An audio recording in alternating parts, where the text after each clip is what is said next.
네, 이번 판문점 선언이 지속적으로 실천되기 위해서는 무엇보다 이 법적 근거 그리고 절차적인 후속 조치가 필요합니다. 문재인 정부는 회담 성과를 국회에 보고하고 국회 비준까지 필요한 사항인지 현재 적극 검토하고 있습니다. 국회 취재기자 연결해서 자세한 내용 알아봅니다. 강희경 기자. 네, 국회입니다. 자, 이번 판문점 선언에 대해서 국회 비준 동의 절차가 필요한지 좀 논란이 되고 있는 것 같은데 어떤 이유들 때문입니까? 네, 판문점 선언에는 남북 관계의 획기적인 개선과 평화 정착, 비핵화 의지 등이 담겼습니다. 하지만 이 선언이 일시적 합의에 그치지 않고 지속해서 추진되려면 법적 근거가 마련돼야 하는데요. 이를 위해 국회 동의를 받아야 한다는 것이 문재인 대통령의 일관된 입장입니다. 과거 김대중 노무현 전 대통령은 김정일 국방위원장과 정상회담을 갖고 2000년 6.15 선언, 2007년 14선언을 도출했습니다. 하지만 당시 합의 내용은 모두 비준 절차를 거치지 않았고 이후 정권이 바뀌면서 사실상 효력을 잃었습니다.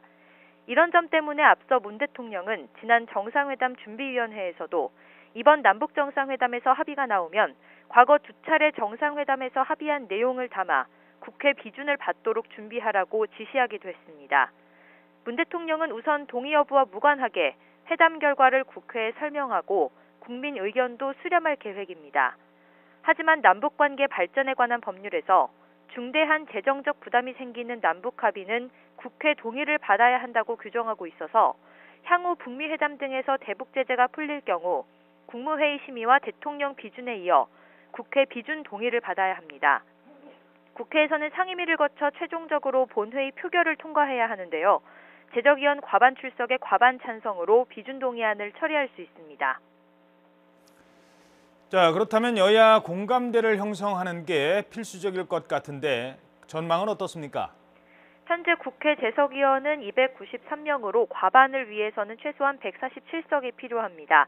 집권 여당인 더불어민주당이 121석, 민주평화당과 정의당의 공동교섭단체인 평화와 정의 의원 모임이 20석을 각각 차지하고 있고 법여권 성향의 무소속 의원과 평화당 활동에 참여하고 있는 바른미래당 비례대표 의원 등을 모두 합치면 과반을 넘어섭니다.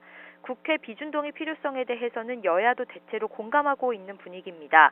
더불어민주당 강훈식 원내대변인은 남북 정상 간의 공동선언이 실효를 거둘 수 있도록 초당적 협력에 나서야 한다고 촉구했고 민주평화당 장병환 원내대표도 정권의 영향을 받지 않고 합의가 지켜질 수 있도록 법적 장치를 마련해야 한다고 강조했습니다. 또 앞서 바른미래당 하태경 최고위원이 누가 정권을 잡더라도 합의 내용을 준수하겠다는 공동선언이 필요하다고 말하는 등 보수 진영 내부에서도 합의문의 법적 근거가 필요하다는 목소리가 나오고 있습니다. 다만 제1야당인 자유한국당은 이번 정상회담이 위장평화 수요라며 강도 높게 비판하고 있는데요. 판문점 선언에 완전한 비핵화 의지가 담겨 있어서 보수야당으로서도 계속해서 반대의 목소리를 내기 부담스러울 수 있는 데다 표 계산만으로 본다면 과반을 쉽게 넘어서는 만큼 판문점 선언이 국회 동의 절차를 밟을 경우 본회의 문턱을 넘을 가능성이 우세하다는 관측이 나오고 있습니다. 지금까지 국회에서 YTN 강희경입니다.